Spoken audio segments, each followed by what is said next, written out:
we move straight away to Luchelle. Thank you. And we finish with government debt maturity structure. Okay, good afternoon to you all, and thank you. So our title of the presentation is the macroeconomic effect of government debt maturity structure, but I think we're leaning more to changing it to can the National Treasury do contractionary monetary policy? The outline of the presentation is as follows. I'll just start with an introduction and some background on the South African government debt maturity structure. I'll then outline the National Treasury's bond switch auction program and the cost of the switch auctions, and then look at the macroeconomic effect of the switch auction and debt maturity structure, and then give some concluding remarks. So this is nothing new, it's been repeated today. Debt levels have elevated to historical highs. Stimulus packages and COVID-related packages have just added to this increase. On the right-hand side, we have IMF forecasts of debt to GDP for emerging market economies, which shows a forecast of almost, or at least 100% for Brazil in 2023. And South Africa is not far behind with the forecast of 90% of GDP by 2024. As a result of this, debt issuance has increased, and for South Africa, this has been concentrated at the long end of the sovereign yield curve.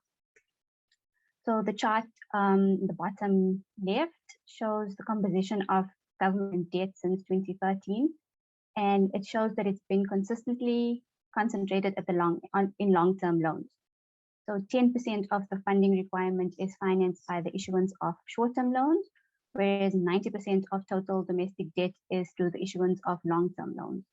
So as a result of this, the average maturity of weekly bond auctions has increased to over 20 years in 2017.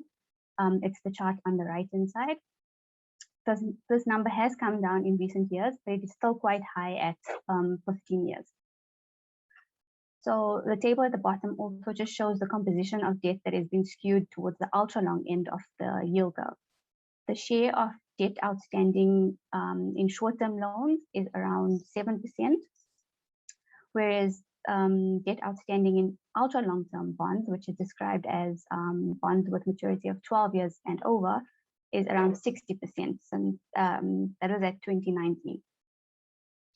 So this could have contributed to the South African yield curve remaining quite sticky and high despite the low interest rate environment. So on the top right, we see the evolution of the South African yield curve. The red line is the most recent chart, and you can see that it has steepened quite significantly. Yields at the short end have fallen from around 7% to 5%, whereas long bond yields have increased by around 250 basis points over the last decade. What's even more striking is the chart below that, which shows the Romania's got a question. Oh. Yes, just a clarifying question. This dominance of long-term bond in South Africa financing debt, is it always the fact, or is it something recent? I mean, from 2015, according to your data, is this something that has existed also before the inflation targeting? I don't know exact. Yeah, I'm not too sure, but it has existed for a while, and it's just been you have maybe it's something to have. Yeah. Okay, thank you. So to see whether we see this, that this was possibly low, then to understand what is changing. Okay. Because maybe the change you want to pick up, maybe you have also more, evidence, and it might have more power to analyze. Yeah. Yeah, I'll look at that. Thank you. Yeah, so the bottom chart shows the South African yield curve and the Brazil yield curve. They both have similar fiscal dynamics and quite steep yield curves in recent times. However, the length of the South African yield curve is quite long, with the longest dated bond issued around 30 years versus the 10-year bond for Brazil.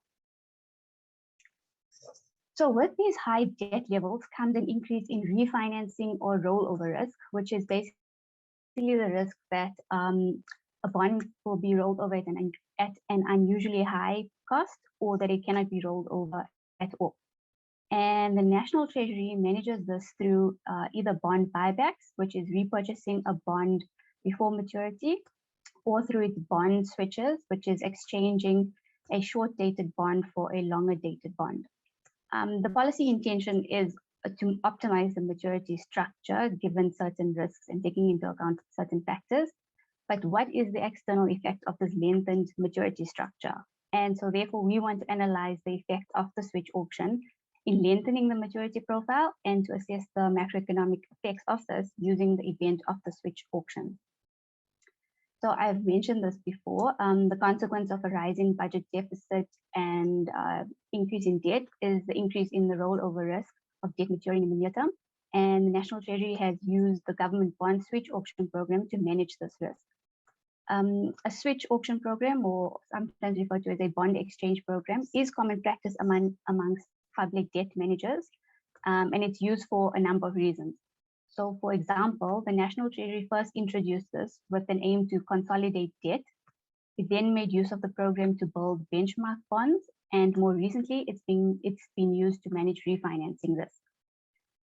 So the switch auction basically involves exchanging a short-dated bond, which is called a source bond, for a longer-dated bond, which is a destination bond. And this basically has the effect of lengthening the maturity structure. The switch auctions occur on a voluntary basis and at the prevailing market prices. So we'll just consider the two most recent programs, which was from 2011 to 2013, and then another one from 2015 to 2019. The switch auction program was introduced in 2011 as a result of low tax revenue and fiscal pressures following from the global financial crisis. And it was based on a set calendar with a fixed amount on offer. The source and destination bonds were announced a week in advance, and there was only one source and one destination bond. It was also conducted on a competitive basis with the auction allocated to the highest bid. Then it was reintroduced and revised again in 2015. This time the calendar was eliminated, and the switches were conducted on an ad hoc basis with the announcement made only 24 hours before the actual auction. The destination and source bonds were announced only 15 minutes before the auction. There was no fixed amount. This was conducted according to market demand, and it was based at market rates. So the program between 2015 and 2019 was quite different from the previous one. The program between 2015 and 2019 was discontinued because it created a lot of volatility and uncertainty around the timing and size of the switches. It also resulted in certain bonds having a dramatic decline in yields because there was also price distortion as market participants would purchase potential source bonds in anticipation of the switch announcement, therefore driving up the price and causing the yields to fall. Romain, you have another question? Yes, so a clarifying question again. Yeah. I get a lot of appetite with your presentation, and I like it very much. So, do you think these switches are exogenous? Do you think it may be related to something, no, yes, in the debt structure? And are you also exploring this? That this switching maybe they are not exogenous? Can you say something? Yeah, so I will get to it later, but we basically believe that it's an exogenous shock, and we're going to use it to determine the macroeconomic effect. It's exogenous. You think that the policymaker, they just wake up one day, they say, okay, now I'm going to switch. I don't understand this. I'm sorry that, yeah, or someone just called them today, switch, and then they switch. No, so I think the market operation works. I'm not entirely sure of how it works at the Treasury. To everyone else, it seems exogenous, but maybe the debt managers are monitoring market conditions and trying to determine when's the best time to take on the switch. But it is taken on with the intention of managing the refinancing risk and trying to take some fiscal pressure away. Yeah, so it's possibly then maybe you can try several correlation with the debt structure to see whether you see some correlation or look at the literature. I think to try to understand, because I will be surprised that it's purely exogenous, or there might be some exogeneity in some switches, but entirely I don't know. Maybe Nick, yeah, Andrea, yeah. Andrea wants to come in. Yeah. Yeah, I think so. What Luchelle was saying there at the end, the final is a large part of it is to manage sort of rollover risk and manage the solvency concerns. I think in practice there is definitely, it's an endogenous process, right? In practice, but I can't see how theoretically in a model structure you would make it endogenous. So I would be comfortable to assume that it's an exogenous process in a model setup, but you know, in practice, really, I mean, obviously it's endogenous. Momokete, come in. Hi, yeah. So I think it can be both, because we've seen switches where government has decided to you know, embark on a switch because they've had a shock on the revenue side. So sometimes it's planned, and sometimes it's the result of an exogenous shock that's coming from somewhere else. Okay, thank you. Okay, so even though there were different programs, both programs had the effect of lengthening the maturity structure because source bonds with very short maturities were switched for long bonds. The program was reintroduced or revised one with the calendar late last year, but there haven't been many switches to date. So while the long profile of the debt structure has the benefit of reducing near-term refinancing risk, there are some drawbacks or costs associated with it. For example, the long-term bonds would have higher yields since they embed a risk premium. There's also the price distortion along the yield curve, as I've mentioned. And so here we look at changes in the yield around the switch announcement. And I've just taken 2 dates from the last program. So it's in 2018 and 2019. And we look at changes in the yield curve on the day of the announcement, which is the red line, from the day before, which is the gray line, and the blue bars show the change in basis points. And we see that there is an increase at the long end and a slight decline at the short end. While there could be many other factors causing the yield curve to change, we think that it is plausible that the switch auctions were the primary reason for the shift in the yield curve.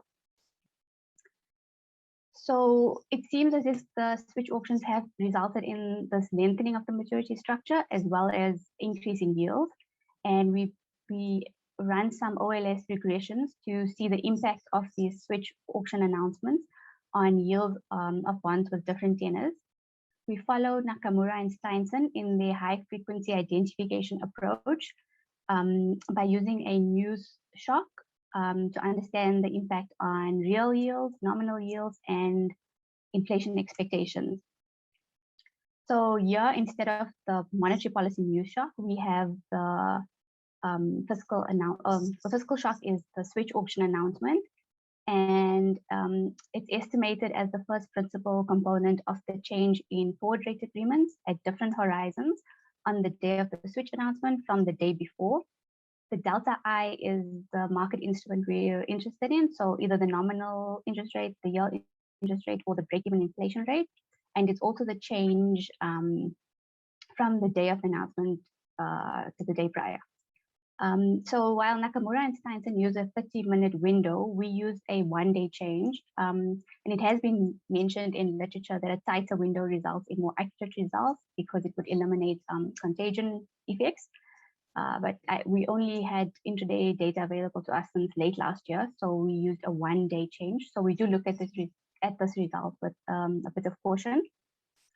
So we see that the effect on nominal yields is significant, and so it basically suggests that for a 1 basis point increase in the news shock or the policy shock, result in, on average, 2.5 basis point increase in yields, in nominal yields across the maturity spectrum.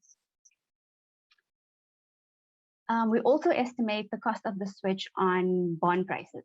So we use the dollar value per basis point, or the dollar Wait, value. Luchelle, Romain, just go ahead. Yeah, thanks. So can you go back to the previous table? Yeah, so does it make sense also that the 1-year bond also increase? I thought the switches is across maturity. They now issue more the short term. Is that so? Can you try to explain the mechanism of the switch with the maturity? I thought the short yield will decrease and the long will increase, but maybe the reverse. I don't know. Yes, yes. So that's what we expected, especially from this yield curve and what I said about the price distortions. Yeah, I'm not too sure how to explain the 1-year bond increasing as well. Yeah. And do you have a 6-month bond? Yeah, exactly. If you go back, to the previous picture. Yeah. Now we are looking at 1 year is the 2023. Yes. The one below are 3 months or 6 months. Yes. Luchelle. Yeah, I think so. I can't remember what the R204 and 207 yeah, is. therefore, yes. Essentially, in the table after, you have only after 1 year. Yes, and it's true. Yeah. I was expecting to see something. Yeah. But it's increase. And do you have the data about the amount of bonds across the maturity? That's something also potentially you can test. The amount of bonds switched. Yeah. Yes, I do. Yeah. Okay. Yes, I do have that. Possibly it can help to maybe better understand that. Because it's always about demand supply. Eh? I don't know what signal, how they really interpret, or what else is driving the shock you are analyzing. Yeah. Okay. Hilton had a question.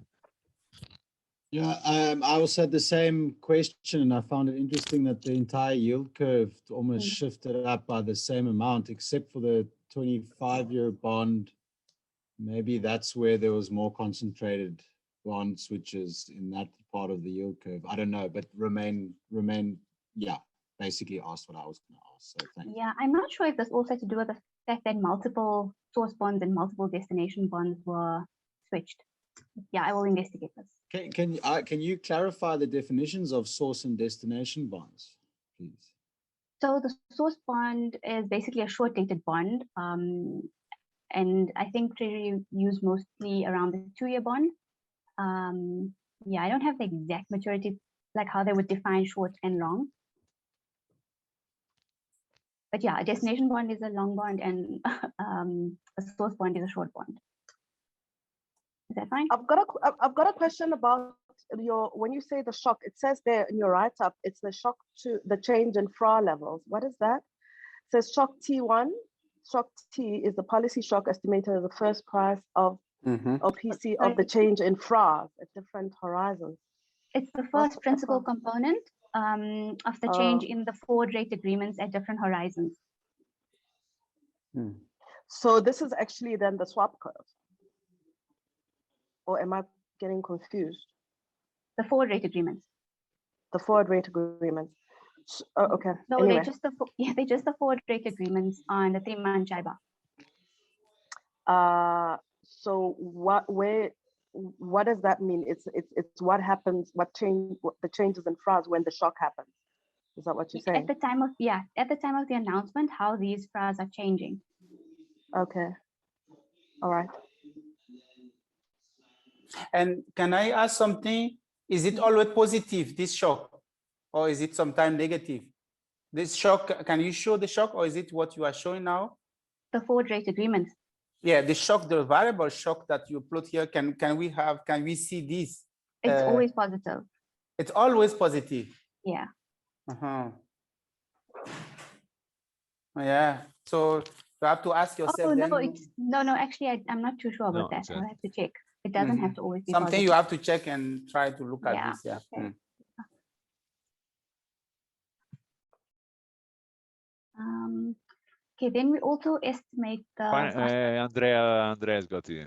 Andrea. Sorry, thanks, No, it's Nicola. fine. So, I'm sorry. Yeah, I just want to go back to that question that Mamokete asked. I'm also a little bit unclear here now. So, is the intuition here that you're taking, FRA curve shocks, right? Expectations around monetary policy, which is what a shock to the FRA curve is kind of picking up, and then mapping that across. How is that featuring in a discussion about switches? No. The thing is, we take the time of the switches, and you see the data before, the data after. Therefore, you consider the announcement of the switch, the announcement of the switch, that is the shock, the move, and then you see the movement of the FRA before, during, around this announcement. Okay, so we're measuring the impact on the FRA curve now. We're not looking at the impact on bond yields. I mean, they are two different things. Right. I think when I look at this table, I'm interpreting it as the effect of a shock on the yield curve, whereas the equation that I'm looking at on the left hand side is shocks to monetary policy expectations. So I just want to be clear as to what we're looking at here.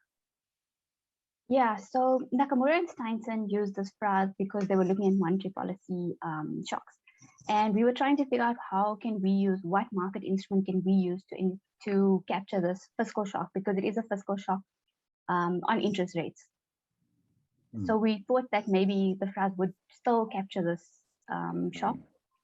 But I don't know if there's a better measure that could capture. Okay, so we're mapping monetary policy shocks into this, or let me maybe say, so these bond yields that you've put in here, they're actually FRA, monetary policy expectation. So the result of a fiscal policy shock on the monetary policy expectations, essentially. Yeah. Because if these bond yields that you've used, like I was saying, then you're talking about swaps. These are long-term interest rate expectations, which are not bonds necessarily. Okay, that clarifies. So this would be a swap curve. That makes sense. Understood. Yeah. Thank you. Okay. Thank you. Thank you. Sorry. I suppose the theoretical story here underpinning this is a portfolio rebalancing effect as well, from the short to the long. Well, from the FRA, the very short, looking at the interbank market, and then how that's transmitting through the yield curve. But you're not controlling for foreign holdings here, not foreign denominated debt, but how foreigners might respond to these announcements and what impact this is going to have, because they're not involved in the interbank market. So the assumption here is that our domestic sector is driving all the price changes in the bond yields, right? That's the assumption. You're identifying the effect of the shock in the South African interbank market. So this is portfolio rebalancing, I'm assuming, shifting away from short holdings to longer holdings, right? And then the assumption is that that's going to be all contained, all the information is going to be contained from how South African banks are responding to the shock, and not necessarily, right, the impact that foreigners might have on these bond yields. Is that? I haven't considered foreign denominated debt. No, but foreign denominated, foreign holdings. So to what foreign holdings. Yeah, the assumption here is that these changes in the bond yields are arising from South African interbank market. So that's just South African participants. Is that correct? No, foreigners are equally involved in the swap market as well. So in the same way, the shock is identified in the FRA, in the forward rate agreements, in the JIBAR. But foreigners are equally involved. So they would have, okay. yeah, they would have equal access to that market.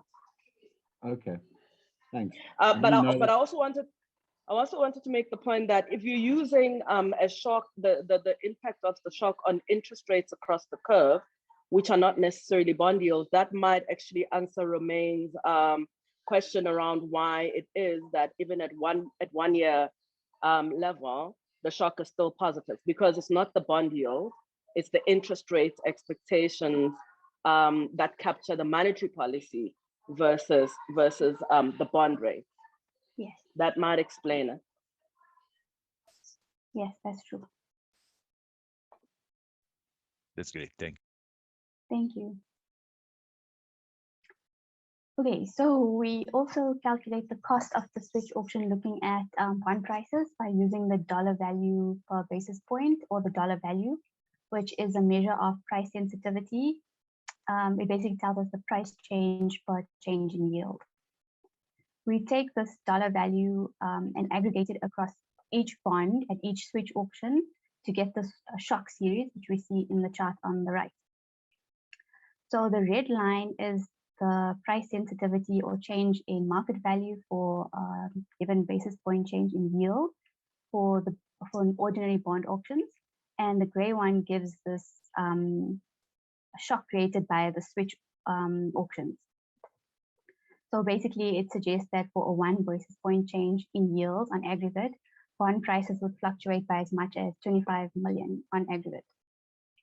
And then I've just shown the same chart split between the two programs. One when there was a set calendar from 2011 to 2013, and one that was going on an ad hoc basis from 2015 to 2019. And we noticed that the size of the shock between 2011 and 2013 was much smaller than between 2015 and 2019. And this could be due to the fact that there was less volatility and uncertainty during that switch auction program.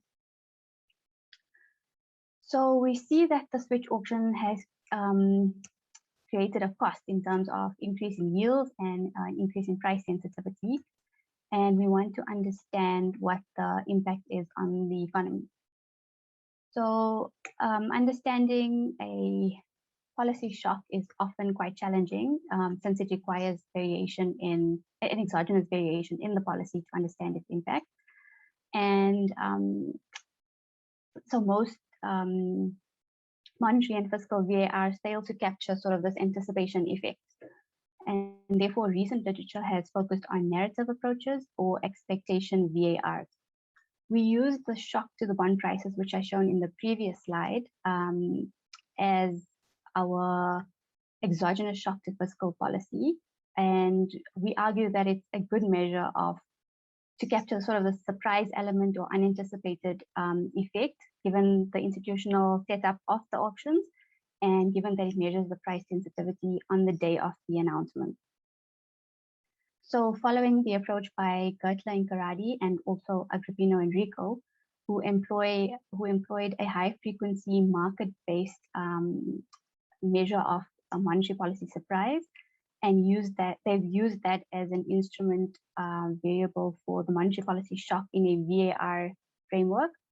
But in our case, we use the shock, as I've outlined in the previous slide, as the exogenous fiscal shock in a Bayesian VAR framework to identify the effect on the economy from the fiscal policy shock. So the data that we include in our Bayesian VAR is of monthly frequency and ranges from 2000 to 2020. It includes the debt stock, industrial production, inflation, 3-month JIBAR rate, a long bond yield, the term premium embedded in the long bond yield, a real effective exchange rate, and the JSE All-Share Index. And here we have some impulse responses from our Bayesian VAR. So what we see is that a shock to debt leads to a fall in industrial production. There's also some monetary policy contraction in response to a rise in inflation. The term premium and 10-year bond yield rise, while the real exchange rate depreciates, and there's a fall in the JSE All-Share Index. And then I just have some more impulse responses, just including other variables such as the EMBI spread or the CDS spread, which captures the domestic risk, and this rises. And we've also included the corporate bond spread. Yeah, and the results are basically similar across. And then just to conclude, we've seen that the increase in debt issuance has sort of served to lengthen the maturity structure. In addition, the National Treasury has managed refinancing risk through its switch auctions, which has effectively also lengthened the maturity structure. The potential costs associated with this has been an increase in yield and price sensitivity of bonds. And then finally, by using the event of the switch auctions, we find that a shock to fiscal policy results in a monetary policy contraction through its effect on the long end of the yield curve. And that's it. Thank you. Romain. Yes, something just came from the result that the exchange rate depreciates. How do you explain this? Is it because of the outputs, the negative effect on outputs? Yeah, I think it has to do with the negative effect of output and perhaps the increase in debt with an increase in default risk. Okay, possibly increase the default rate. Yeah, yeah. I will expect, yeah, because all your interest rates were increasing, and the yield. So investors till they run away from the round. Yeah, because the increase in interest rate, therefore, is increase the risk. Therefore, you have to pay more to maintain the same number of inflows. Yeah, yeah, but for new debt that are issued, it earn more interest, no, for the investor. So it depends on how you phrase the analysis. So again, my question will be that is this correlated with another shock that you potentially have not taken into account? So that's my question again. Yeah. Okay. And how was the inflation? Can you show inflation? Was the inflation increasing? Yes. Yes. Okay. Did you run the two types of shocks for the two regimes? Because you outlined initially that there was the regime where you had surprise switch auctions versus where you had anticipated switch auctions. Because I would assume that some of the surprise switch auctions were linked to a broader deterioration in the fiscus, which is why you might get different results under two regimes. Yeah, Nicola and I were talking about it, and that's something we need to do. Thank you. Yeah, and the industrial production remained negative several times. It's quite contractionary. Okay.